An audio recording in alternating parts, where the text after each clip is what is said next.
welcome to LOA Today. I'm Walt Thiessen. With me today are the dynamic duo of Daniel Mangana and Alex Standy. This is your daily dose of happy. We are so happy you decided to join us today. And we're especially happy that Dan and Alex are both with us, especially Dan, because as Alex very adroitly termed it, he's been island hopping. And he's been hanging out with the stars. He just spent some time with Sir Richard Branson. It's a rough life, you know, when you have to hang out with Sir Richard Branson. But it's great to have you back. How was that? I mean, tell us what happened there, Dan. That sounded like it was an exciting thing.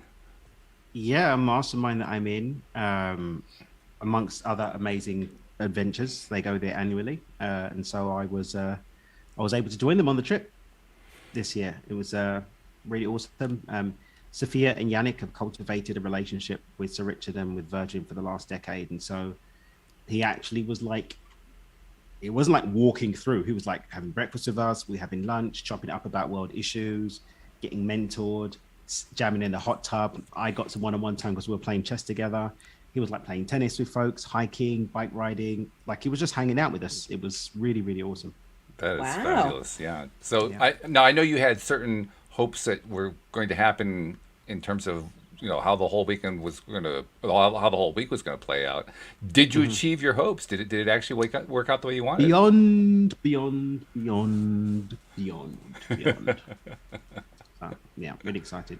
Got to brainstorm on a project that one of his charities is doing, and I'm going to be doing some work with that charity, BVI Unite, which is really awesome, and just really motivated. And the other entrepreneurs that were there were just amazing. I got to hang out with Ravikant, who wrote the book Live Your Truth and Love Yourself Like Your Life Depends on It. Awesome guy. He's going to come on the podcast. Neil Strauss, who's another author I really respect. He was there. Max Lugavere, who's just an awesome researcher and an author who was booked for my podcast a week before, and I didn't know he was going to be there. And then I found out, and we hung out a little bit since then. And Danette May, who's also another rock star, Serena Poon, another amazing, awesome influencer in the space.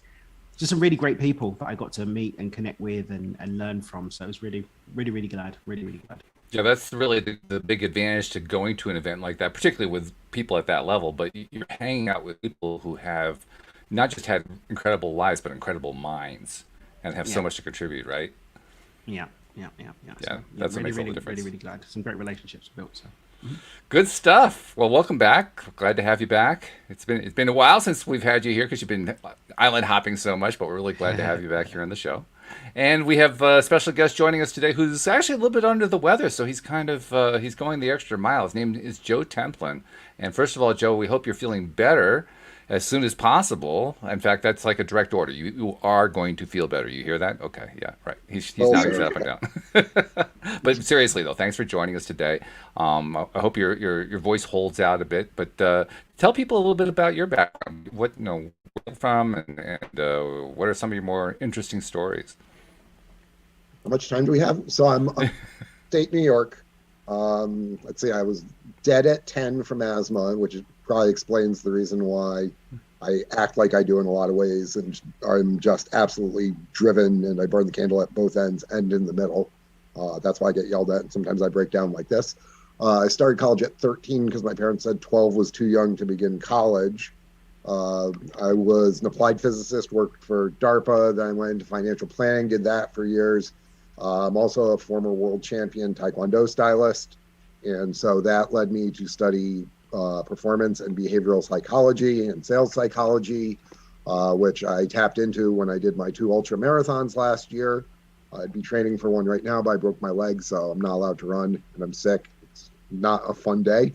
And I am the author of Everyday Excellence, which was the Amazon Kindle #1 new release in professional development. So congratulations on that. And what was the impetus behind the book? Tell us how that all got going. So the book has been 40 plus years in development because my mind is like a super saturated solution in a lot of ways. When I was 8, maybe, I told my mom I wanted to learn everything there was to learn. So she told me that I'd better get to work. Explains a lot. And So I've got a very eclectic background. I say eclectic as opposed to Renaissance man because I can't draw a straight line even with a ruler. One of my weaknesses. But so I've been just pushing myself, learning, studying. I've written a bunch of poetry. I've written a bunch of trade books for the financial world. And I was working out, and all of a sudden it hit me while I was listening to some Black Sabbath and Jocko Willink that excellence is a habit. Habits need to be executed every day. All of a sudden I had that Satori moment that Tim Ferriss talks about, and I had the vision of how I was going to do this. Came upstairs and brain dumped out the concept and the structure of everyday excellence, which is really a daily multivitamin for life. And then went downstairs, finished my workout because the job wasn't done, and then started getting to work on it and wrote it in about 1,000 hours over the next 6 months. Wow. Well done. And you're from upstate New York, you said? Yes. So we went from 70 plus degrees to snowing again. What part of upstate New York? I grew up in Schenectady, so I'm kind of curious to know where you are. Oh, dude. Okay. I went to RPI. Oh, okay. I'm from Saratoga. Okay. So, so for everybody who's listening, Schenectady, New York was the home of General Electric. Right. And our area was number 2 on the Russian nuke list through most of the 80s Yes. because we had the highest concentration of PhDs in the country outside of Washington, D.C. Yes, exactly right. Yes. So Saratoga, well, that's a beautiful little town right there. I mean, that's a fabulous place to be. Is that where you currently live, or are you living in another area now? Or? I live in the town over. And I say Saratoga because my hometown up here actually did not have a traffic light until after I was out of graduate school. We stayed road, so nobody would ever know what my town was. Oh, okay. So now you guys, we're testing my knowledge here. So let's see if I recognize what town you're in. What town are you actually in? So it's got 2 words in it, and it's in Saratoga County. 2 words in Saratoga County. Ballsman Spa? I just moved from Balsam Spa. I grew up in Greenfield Center. So okay. I had to hit both the 2 word ones. So Okay, cool. All right. I cover all. You're testing my memory because, I mean, I haven't lived in I'm impressed. upstate New York. I'm really impressed. I mean, I haven't lived there since like 78. I mean, it's been a few years. And I've not been there ever. So. Ever, right? Either. So Saratoga God. is like Bath, England, in a lot of ways. It's got the old water baths and mineral spas. It's got the horse track. It's got a lot of arts and things along those lines. And it's also the home of the potato chip, whereas you guys would call them crisps. I like what you're doing here. You can add psychic to your list of magical things. Joe, Psycho, because got it. that happens to be my vice. Well, it's nice to know that Dan has a vice. That's the first time I knew that, Joe. So thank you for helping us clear that up. That's a good thing. Another gift. I love it. And Joe isn't the only one who's recuperating because Alex, you're going through some medical stuff yourself, and you're also joining us on the show. So thank you for being a trooper. How are you? Are you feeling better? I'm feeling better than a week ago. Yes. That's good. That's good because you've been going through some serious stuff. So every day of recovery for you is really important. So I'm glad to hear that. Yeah. And you and He looks Kenny much better doing it too than I do. Huh? I'm sorry. What'd you say? You look so much better recovering than I do too. I've just been pampered and spoiled. That's what it is. And now, if I remember correctly, we haven't talked about this in a while, but you and Kenny, this past couple month period, were kind of starting up the whole tattooing thing there on the Cape where you guys are located. I'm wondering, how's that coming along? Because I haven't really caught up with you about that. That is also still a work in progress. He's got to do 1 anatomy class, and then we'll be good to go in Massachusetts. Okay, good. Already good to go in Rhode Island. So. Oh, you are? Oh, I didn't know that. So you live in Massachusetts, but you're Yes. set to go in Rhode Island, but not in Massachusetts. No, we're not set to go in Rhode Island. He's from Rhode Island, so he's licensed in Rhode Island, which means he can tattoo anywhere. But he wants to get licensed in Massachusetts so he can open up his shop in Massachusetts. Got it. Okay. But there are plans for the second shop to be in Rhode Island. So you are going to do one in Rhode Island. Okay. Yeah. All right. That's going to be We have a bunch of them all over New England. But that's not an easy commute because I know what it takes to go from it's a short distance. I mean, in miles it's not very far, but getting from A to B through that Mm-hmm. route, I mean, you basically have one bridge. That's it. You don't have a whole lot of options. Yep. It's one way in or out. That's pretty much it. But we're working on having other staff that we can trust that to be there when we're not okay. there. Okay. Mm-hmm. Good. Yeah. Well, delegate as much as you can. Delegating, yes, is key. Absolutely. And we're also working on something new. Kenny wants to start a project where we are, what's the word? Not start, well, I guess, yeah, starting an organization for research in thoracic endometriosis. Really? Okay. Because and the reason that's important is because that's a very rare condition you have been dealing with, Yes. and it's been leading to these various medical issues you've been experiencing. So Less than 8% of women get this. yeah, So that's pretty rare. there isn't a lot of research, and that's why I'm going through everything, because they don't know what to do. They're making it up as they go along, basically. Yeah. Yeah. Well, I'm the guinea pig. So you're a very successful guinea pig, and we will continue I to hope root for your so. success. Yes. Well, I mean, you've been, despite going through everything, you're still thriving. You're still smiling. You're still feeling pretty good considering. So I would call that a successful path that you're going through. It's trying for sure. For sure. Yeah. And that's partly because of who Alex Stanley is. I mean, she's just like a happy person anyway. I try Yeah. day to day. So anyway, we have we've been introducing a new a feature that is actually an old feature. Dan may actually remember this one. Alex, you may remember this too. We used to do Q&As here on the show, and they were a lot of fun. Sometimes we would actually get emails from listeners. Other times we were just going onto various social media places and finding questions to address. And what I was realizing, I realized a couple things about it. First, we had some of our most in-depth conversations doing these. And then I kind of like stopped doing them, and I don't really know why. Just kind of stopped. I don't know. We go through phases. Yeah, that's true. We we go through a lot of phases. That's very true.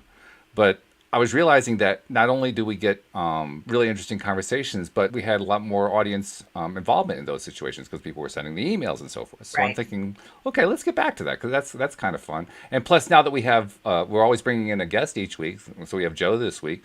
Then we can tie that perspective in. I mean, you guys know how much I love having different perspectives. So, you know, I figure we'll bring up a question and each one of us can give the answer like as if we were talking to that person directly. They'd come to us with the issue, and here's what we're dealing with, and just see what kind of fun we can have with that. So, does that sound good to you guys? Sure. All right. Plan. Let's go for it. Now, these are going to be, Dan and Alex will know that in the past we usually did questions related to law of attraction or conscious creation, that kind of thing.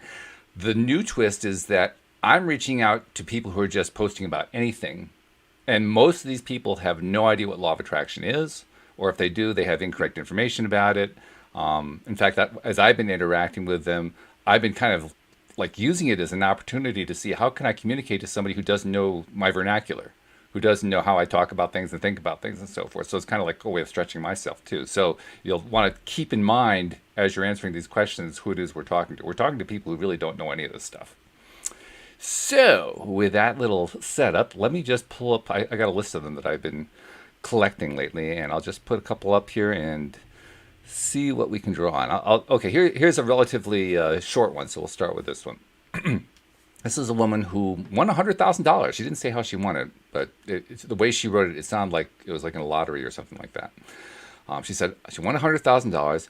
She says, I'm trying to not be stupid with it, paying off husband's medical bills, a little on my car, going back to school, and giving some to our family for their kids as they don't have any, and some to friends who have helped us through our current situation.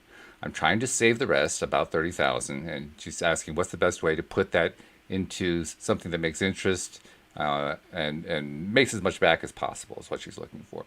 So pretty straightforward kind of a request for help, but I figured it gives us a couple of interesting angles in terms of some of the choices she's making about how she's using the money, and she's taking some of it to help people out and all that kind of thing. So I think I'll go to our guest first. Joe, if you were talking to this woman, how would you recommend that she proceed?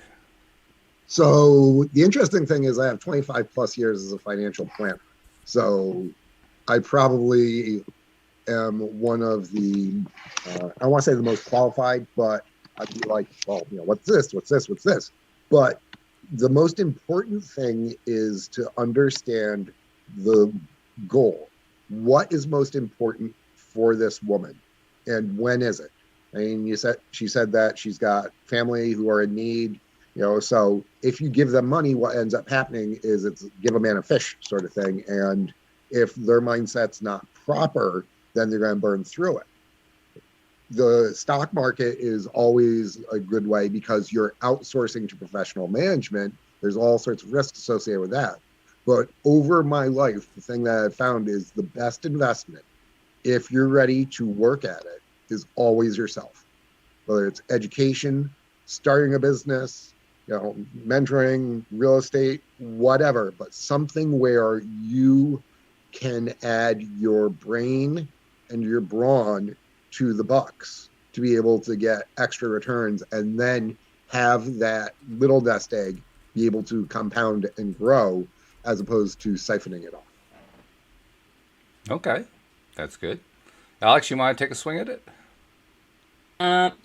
Do something for yourself. Just take that money. I mean, I see in the conversation, she's like, oh, I'm going to do this for this person. I'm going to do this for this person. But what are you doing for yourself? Like, take some of that money and do something fun. Take a vacation. That's what I would do. All right. And Daniel, how would you advise this woman? I'm with Joe. I can already hear from what she's done with it that she's got a poverty mentality. 90% of lottery winners go back to exactly where they were within 5 years. Not just lottery winners, windfall winners, so people who get a windfall, because they don't have the capacity to hold the new thing. They don't have a state of being that can hold the new thing. So she doesn't have the habits of a person who can have that much money. She doesn't have the belief systems probably of a person who can hold that money, and probably not the emotional state capable of doing that. And so, we're down to 30% of the whole thing. I do hope that she has done something for herself, as Alex suggested. But I would say to leave this situation better off, if not financially, then as a state of being. Take some of that money and go and spend it on something to improve herself. And when it comes to the rest, inflation hedges. So get some professional advice on inflationary hedges. Saving it as cash is one of the most ridiculous things to do right now. And that's it. Let's talk a little bit about the one phrase you used, because I thought it was an important one, the poverty mindset. Let's talk about that for a little bit, because, I mean, this is actually something you and I have talked about in the past in other contexts, too. I remember you telling the story at one point about the client you had that you'd hooked up with some people. He had like a huge lottery windfall and ended up following the wrong advice. So I kind of thought about that when I mean, this is a smaller amount, but I kind of thought about that story when I saw this one.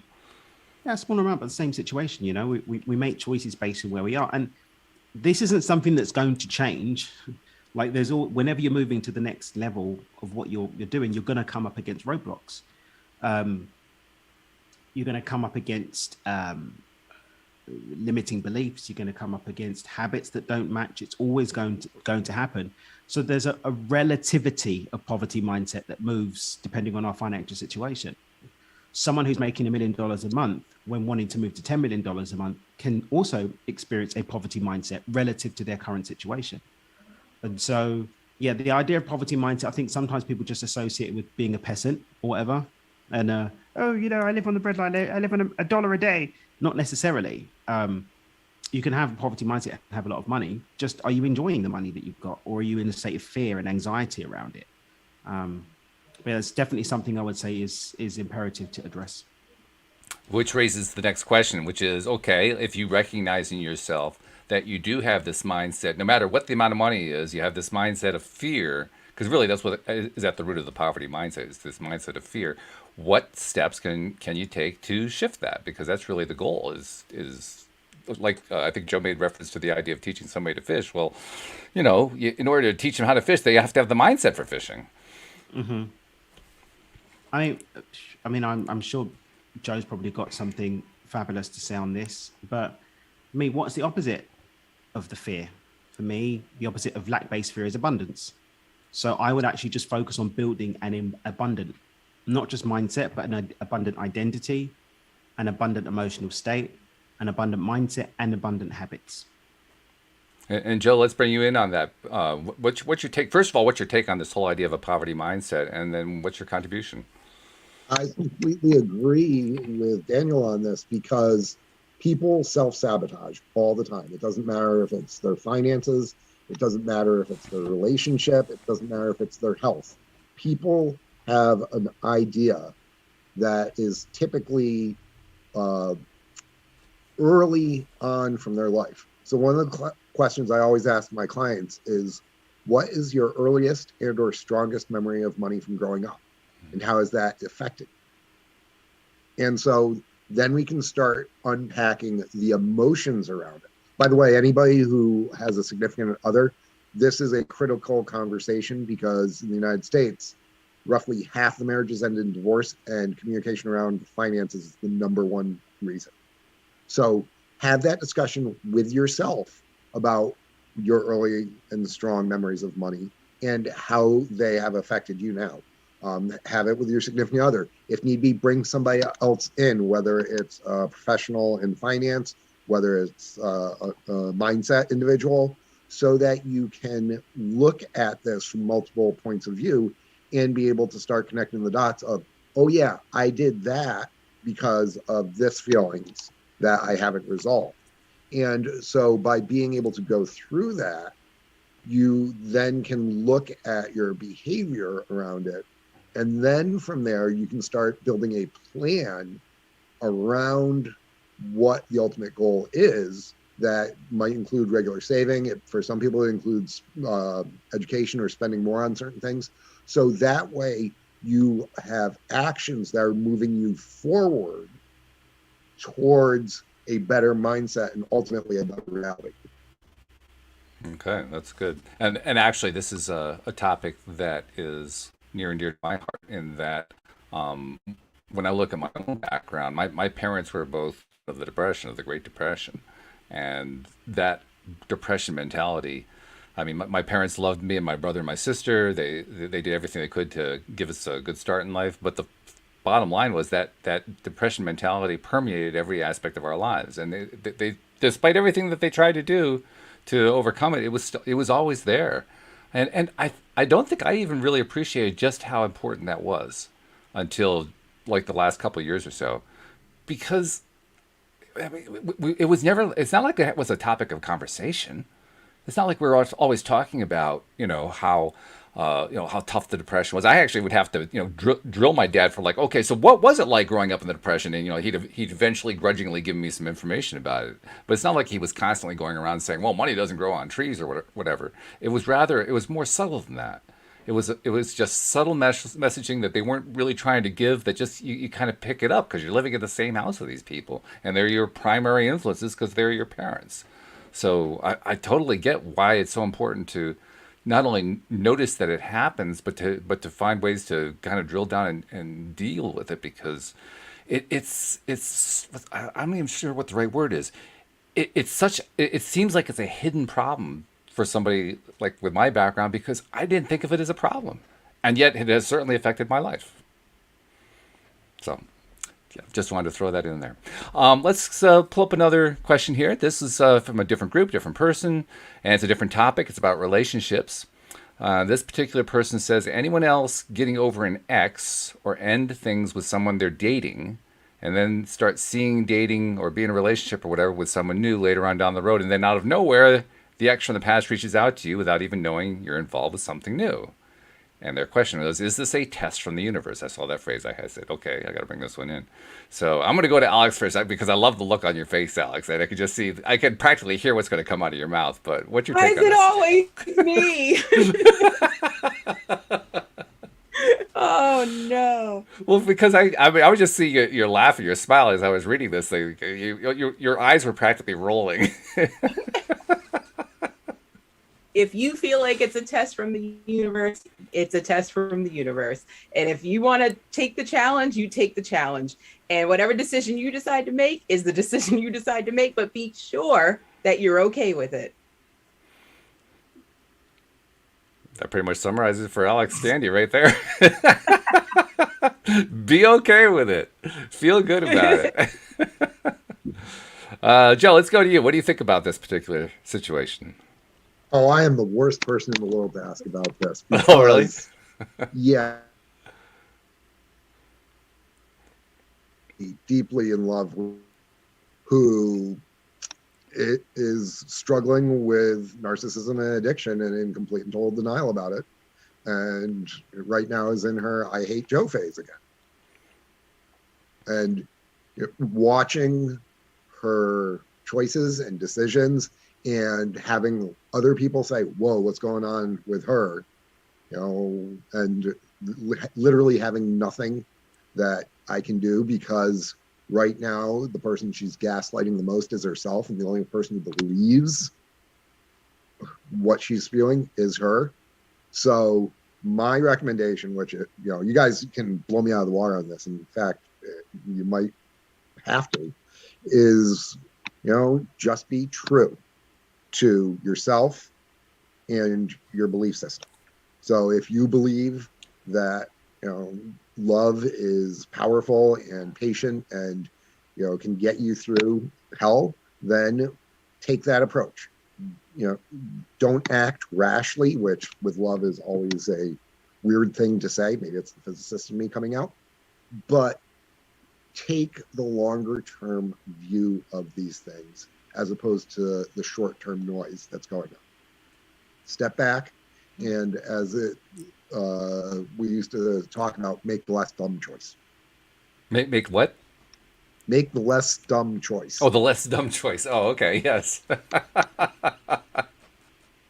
So I'm expecting some blowback on this from you guys because, as I said, this is not my area of expertise. Well, that's one of the things we like to do. We like to stretch everybody. So consider yourself to have been stretched today. How about that? So Daniel, what's your take on this guy? On this lady, rather. I'm sorry. I'm kind of taking on board what Joe and Alex have said.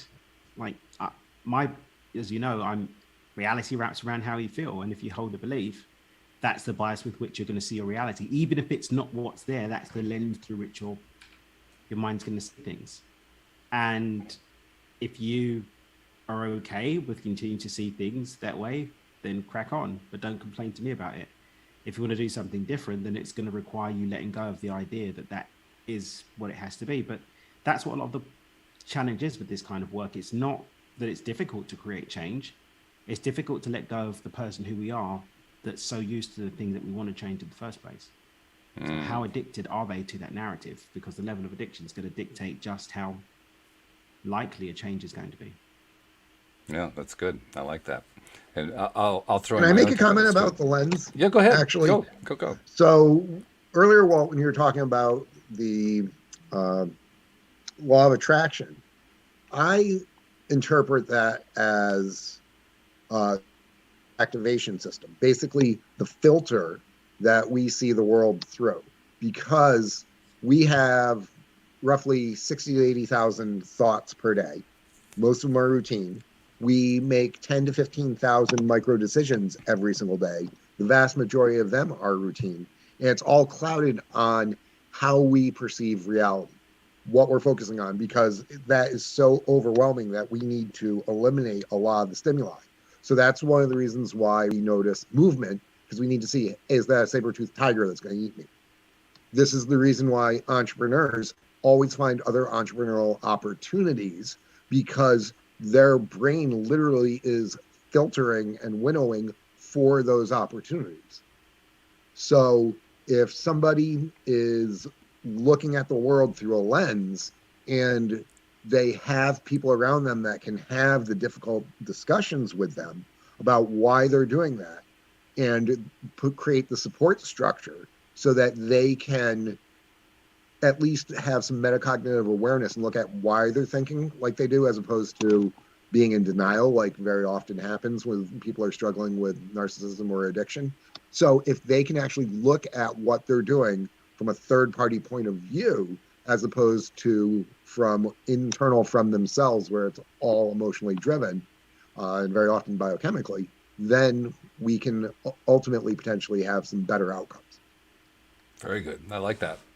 Well stated. Well stated, rather. Excuse me. I think I just want to add one other thought to what you guys have been saying, because I think what all of you said was really good for this person. And that extra thought is this: whatever your choices are is going to be what dictates. I mean, that's my way of saying whatever you focus your attention on, that's what you're going to get more of. That's what the whole law of attraction thing is that we talk about here and what Joe was just referencing. So you really get a choice here. First of all, you get a chance to sort out what your priorities are. I mean, regardless of what the universe is doing to test you, the real question is, what do you want? I mean, do you like what's going on right now? You have this new relationship. Do you want to have the old relationship back? What do you actually want?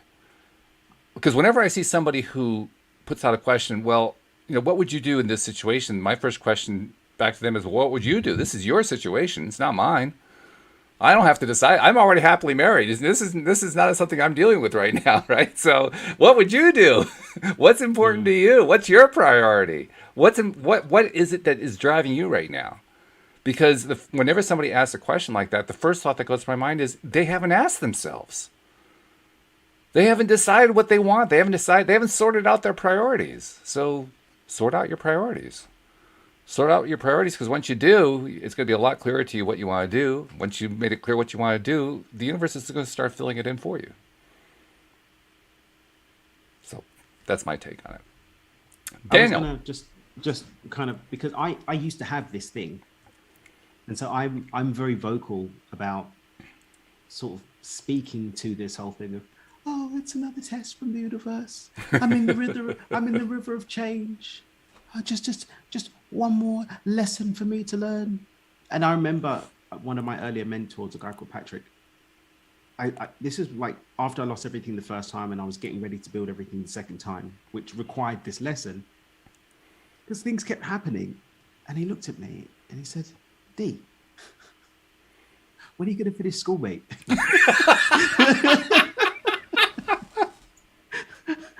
Like what? He goes, you're always learning a lesson. You're always learning a lesson. You're always learning a lesson. When are you going to finish school? And then that formed the basis of what I call perpetual planning loop now. This whole thing of the mind using the thing of needing to learn a lesson to keep you wrapped in a loop of things just staying the same. Even the idea that the universe is teaching you a lesson is wholly predicated on you holding the belief that you have to learn a lesson anyway. Yeah. Because there's no tyrannical thing saying, this is the edict upon which your reality must unfold. It's like your belief system is literally writing the script. And if you want to include in the script that you keep needing to have these nasty lessons, then that's going to be the case. Now, is there contrast? Is there tension? Is there polarity? Yes, but they're not like, it's not personal. It's like, oh, let's create this bump in the road just for Walt, just for Alex, just for Joe. And that is happening. But we start to attach it and start to build an identity around this thing happening when it was just happening. Oh my God, there was a wave. What's the lesson for me? Which past life did I mess up in? Like, that's not even what's going on. There was a wave, right? And then we attach a story to it. So all these things that, they're saying are a lesson, they could just be a thing. And even if it was a lesson, the time that you spend, oh, what is it? It's like you're not even moving forward. So what was the point in it in the first place? That's my somewhat cynical perspective on it. Like, just get out of school, mate. I love it. Get out of school. That's great. Yeah, finish. Graduate, man. Graduate. All right. Well, after seeing how we handled this one, I'm going to be really curious to see how we handle the next one, because it's another financial money kind of a question. It's really short, and it's from a relatively young person. I'm not sure even if this person is on their own yet or not, but I can just read you what they wrote. They said, so today my mom told me to go get a job because she doesn't understand that I make money from gambling online. What should I do?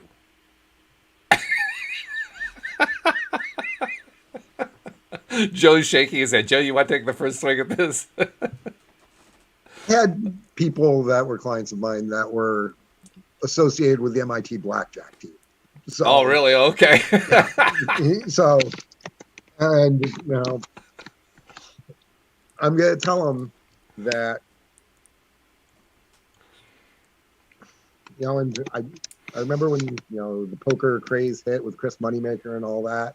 And I don't want to say have a backup plan, but diversify your winnings. Take them and put them someplace else. And if you're going to do this, I want you to build a skill set that goes beyond just the poker table. So, for example, studying stoicism so that you can control your emotions, studying psychology so that you can learn to read things, getting your background in mathematics, because the best poker players are very often mathematicians and physicists. True. Because they're calculating the odds like mad. So if you're making money from it, don't fall for the small sample size. In baseball, being a big Yankees fan, anyone can hit 500 over 2 days. True. What are you going to do over an extended period of time? What is your process? And so I talk with my nephew, who's probably going to play Division I baseball, about what's your approach. Tell me about what you do in each at bat, how you do this and everything, so that he is very analytical around it, because you're always going to have a bad beat. Somebody's always going to get lucky. Hopefully it's you. But remember that is process more than any particular outcome. And so make sure that you are in a position where no particular bet, no particular tournament, none of that can swamp you. Because as we've seen in like venture capital and startup businesses, if you can remain in the game long term, you can win. So I would ask this individual, what is your discipline to become a master in this? And if you're not ready to become disciplined to the point where you are a top 1% player, maybe even 1/10 of 1% player, apply that discipline or whatever discipline you have to learn something else, and then just play in the weekly game with your buddies for beers. That's good. I love that. I like that a lot, actually. Dan or Alex, either one of you want to jump in on this one? I stay away from gambling. I also stay away from gambling and get a job. You're with the mom. They might be good at it. They might be good at it, but the thing is, if their mom is telling them to get a job, they're probably not very good at it. Or mom doesn't understand. Yeah, moms don't understand. My mom wanted me to stay a physicist instead of going into finance. And when I was in the top 1% of the industry in the country a couple of years later, she's actually like, maybe you made the right choice. So moms, what they want is they always want what's best for you, versus dad who's going to kick you out and say, don't die. Like I tell my kids, don't die. So, because scars are lessons. So the question is, are they getting enough lessons to truly make a decision around this? And how are they looking at this? I mean, what's your business plan if this is your startup business? Same way that if you're a brand new attorney going out on your own, or you're a band that wants to be successful, or an author, what's your plan so that you can survive and ultimately thrive? If you don't have the plan, you don't have the discipline, you don't have the people around you who can give you the tough love and look at you and say, I love you, but then you're putting yourself in an overly emotional position where you are going to have ups and downs to the point where it could potentially break you and make your mom cry. And make your mom cry, yes. At the end of the day. At the end of the day. Yeah, I'm totally with you on that one. And in fact, I actually thought about whether to even try doing something like that at one point, because I'm a pretty fair online poker player. But then I remembered something really important, and it would lead me to ask a question of this person, and that is, why do you love it so much that you want to do it for a living? And the reason I want to ask that question is there is a huge difference between doing it for fun and doing it for a living. They're really very, very different things. And as soon as I thought about that, I realized, hell no, I don't want to do this for a living. You have to ride all those crazy waves. You have, like you were talking about, Joe, you have bad beats. You have, things that happen. Luck just goes against you for a bit. And you can start second guessing yourself. And it doesn't take long to go down a spiral once you're going down a spiral. I don't care who you are. You could be Chris Moneymaker. Chris Moneymaker goes down spirals. The difference is Chris Moneymaker has already figured out how to handle the spirals. He's already figured out what his long-term plan is. So that's why I go back to, why do you want to do this for a living? If you're doing it for fun, I get that. I mean, I've actually been fairly successful playing poker, but I don't want to do it for a living because I know what happens when I do that. All of a sudden, what used to be a passion and a fun thing becomes a drudgery. Who wants that? So that would be my point to him. Why do you want to do it? What's so important about it? Just my take. Oh, and Monique jumping in on the live stream says, I love it and totally agree about sorting out priorities. So thank you for jumping in, Monique, with that one, because I totally agree with you about that. All right, let's bring in one more. We'll just do one more Q&A thing today, Q&A topic. And I'm kind of scrolling through to see what we've got here that might be interesting for this particular group. All right, well, here's an interesting one. How do y'all manage stress? And they throw in a disclaimer saying that they have been diagnosed with anxiety to make it more tricky. They say, here's things I started and do daily for 3 months now, and I'm still so stressed. They go to the gym like 5 days a week for an hour or so. They switch it up with outside walks. They go swimming on 2 days because they enjoy that. They read and take bubble baths every few days. They get 8 hours minimum of sleep every night. They've been eating healthy whole foods and lean meats and treating themselves to a glass of wine or a dessert occasionally. And she says, I take myself to get my nails done or a massage every once in a while and talk to friends and family daily, but I still can't seem to stop stressing. So what do you guys think? What do my panel of experts think here? Alex is opening up the microphone. Doing all the textbook things that your therapist tells you to do in the first session. Well, that's good. They're following what the therapist said. Or what all the self-help books tell you. This all sounds textbook to me. But what I would say is, you got to love that extra sprinkle of anxiety that comes with it. That's always fun.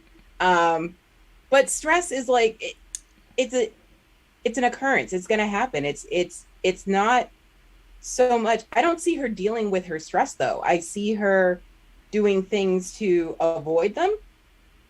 But I don't see her doing anything to work towards what's stressing her out.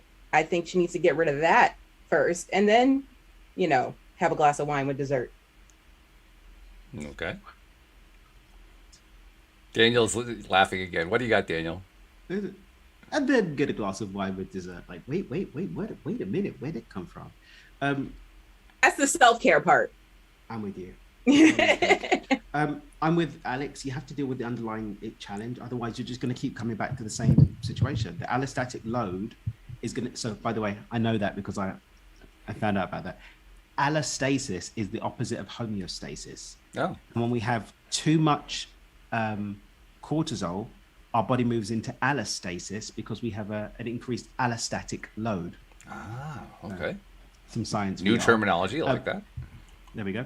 But the allostatic load is going to just keep returning. You may be able to reduce it temporarily with medication or some kind of divertive activity, but the cortisol trigger is still going to be in your environment or in your mind, and it's just going to tell the body, hey, we finished distracting with the cake and the wine, can we go back to producing the cortisol now? Of course, dear mind, I will honor and obey this and give you the cortisol you require.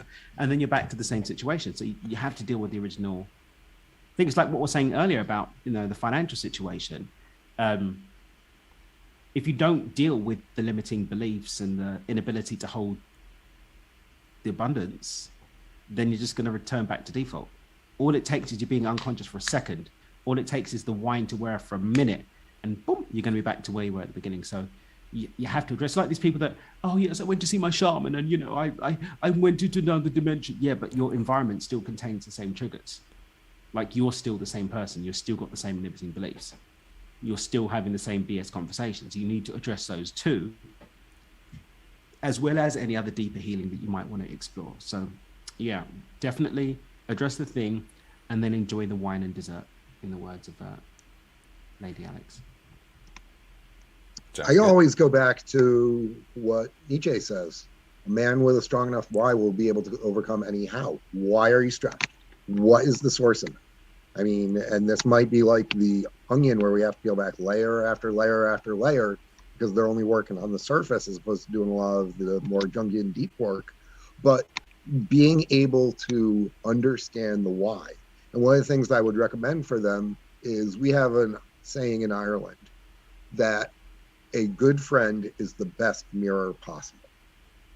And so have that person who can have the discussion with you, ask you the questions. Why is this? Hey, I'm noticing this. Did you notice this about yourself? You know, you're doing this and this. How does, you know, when you do X, does that make you feel?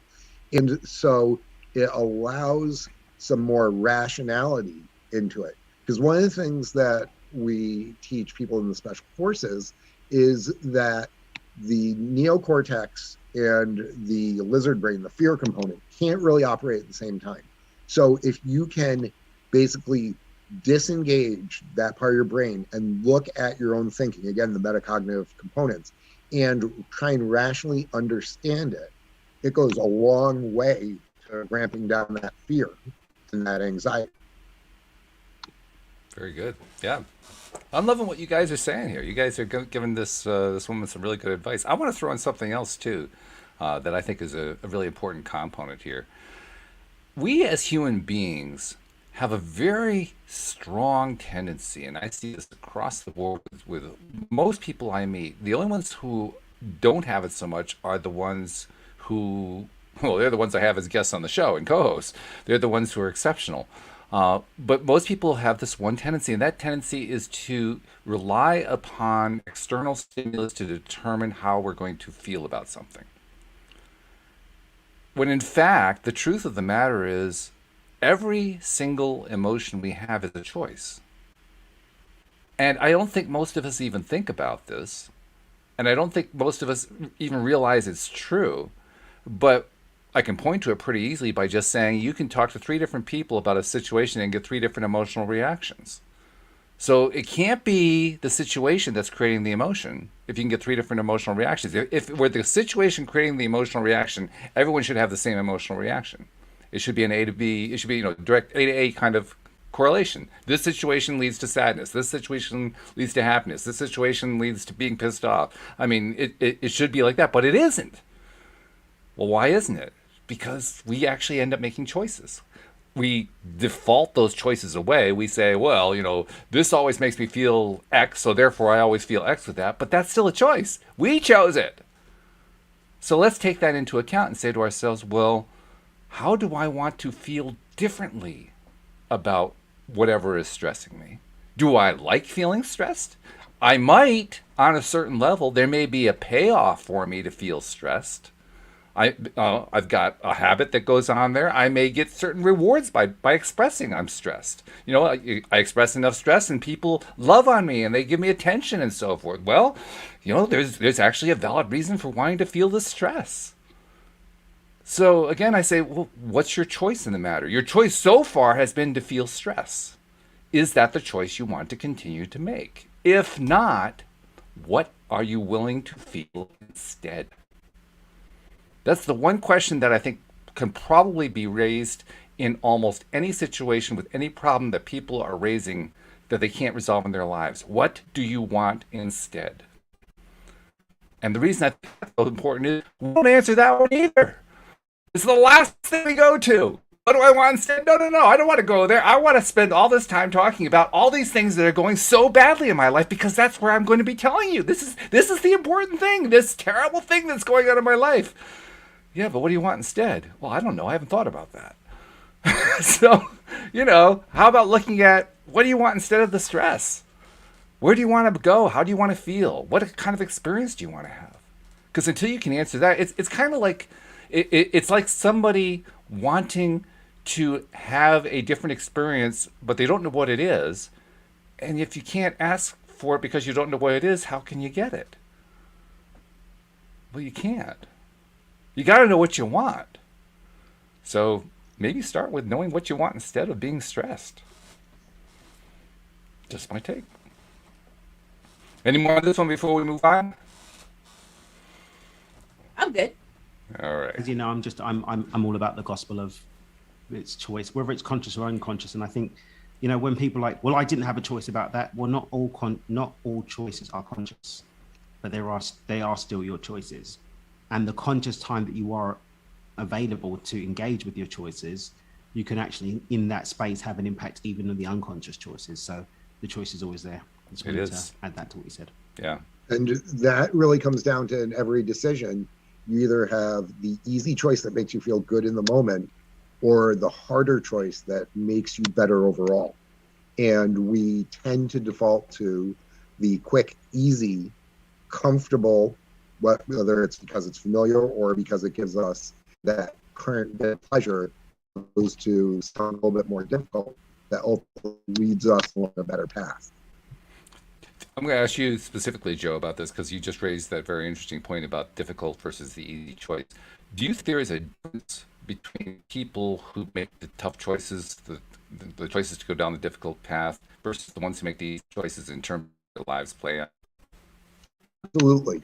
So, the people, there's the idea that you take all the money from everybody, redistribute it, and within a generation, you're going to be back to a Pareto distribution of 80-20. And I've seen that repeatedly because, like, Daniel, I've built it and lost it, built it and lost it for a variety of reasons. And it comes down to the choice of, okay, is this what's going to make me feel good in the moment? Or is this what's going to be best for me and my family over the next 5 and 15 years?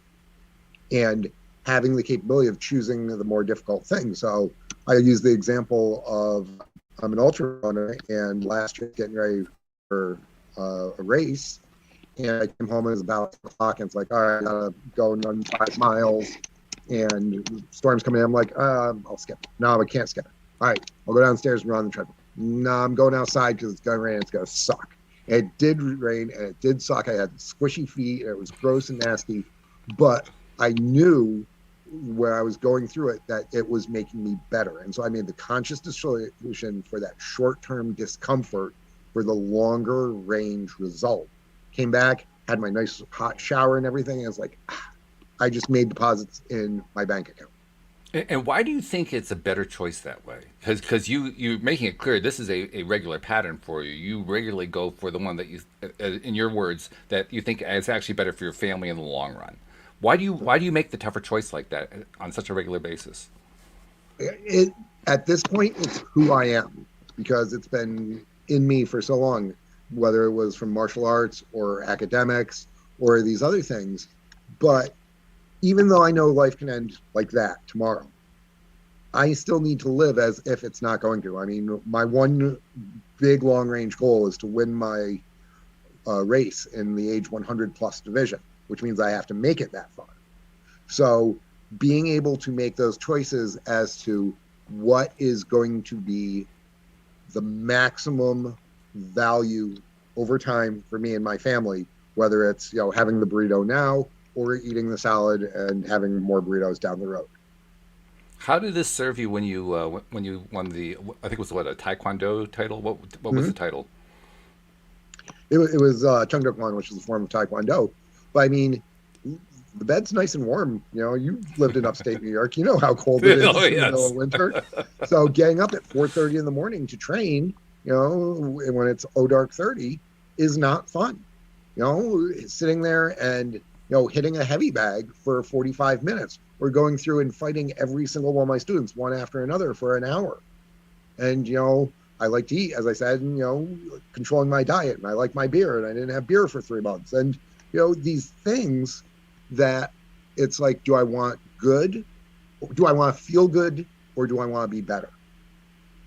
And I've made the choice that I want to be better and ultimately best. And you attribute that as being the reason why you won the tournament. There was visualization every single day of how I was going to win it, but it was doing all the things on the physical, mental, and spiritual level leading up to that gave me the advantage. And there was no question that I was winning that tournament. The other guys might have thought they were going to win, but there was no question. Was it worth it? Absolutely, because my mom had never seen me fight before. And so she agreed to come to that day, and she walked into where the arena was and saw the last point where I picked up and took this guy with an instant hook kick as I had visualized for 6 months, and they like point, match, champion. And that was literally the only time that my mother has ever seen me in a martial art fight. So why was that important though, that your mom see that? Because she was always worried that, I'd get my brains beaten in, or, that I was wasting my time, or these other things. So even though she's the one who got us into martial arts when I was young, the sacrifices that I made around continuing in that space, that I continue even to this day, she did not think that they were necessarily the best long-range decision, because moms always want what's best for us. They want the safe path. They want you to feel good. And my dad's like, go trade. So, having one side that pushes while the other sort of hugs and envelops is the proper sort of balance to be able to be well-grounded. Dan, what do you think about this concept of going for the hard thing rather than the easy thing? Push your edge and not your buttons. Some people burn out trying to go for the hardest thing all the time, and that's actually the way the mind will have them doing nothing, because you end up being a wreck. So yeah, you need to go for those hard things, otherwise you're going to stay stagnant, but do it in a way that's balanced so that you can actually maintain it over the longer term. You agree with that, Joe? Absolutely. I mean, the body needs to rest and recover, as does the mind and spirit. So, if you lift weights, you're actually tearing the muscles a little bit. And so you need to let those heal to ultimately be stronger. So one of the things that we always did is we cycled that roughly 6 weeks before a big tournament was when you should be getting towards your max training. You have your baseline and everything, but you ramp on up to it, and then you ease off for a couple of days before. Morning of, I would go and work out lightly where nobody else could see me, just to knock the rust off. And then you are at your max capacity. In running, they talk about tapering. So there's these whole ideas of, push yourself, but then pull it back a little bit so that you have stuff in the tank ready to go. And Dan's signaling that he has another call he has to get to. So Dan, great catching up with you. Thanks for participating. Nice to have you back, and we'll see you next time. Nice to be here. Nice to meet you, Joe. And nice meeting you too. Bye, Dan. Bye. And Joe, it's been great having you here too. Before we part company with you, we need a little more information for you to share with the audience, because first of all, they need to know more about where to find the book, and they need to know where to find you, because you've got some valuable stuff for them to tap into. So how do they find out more about Joe Templin?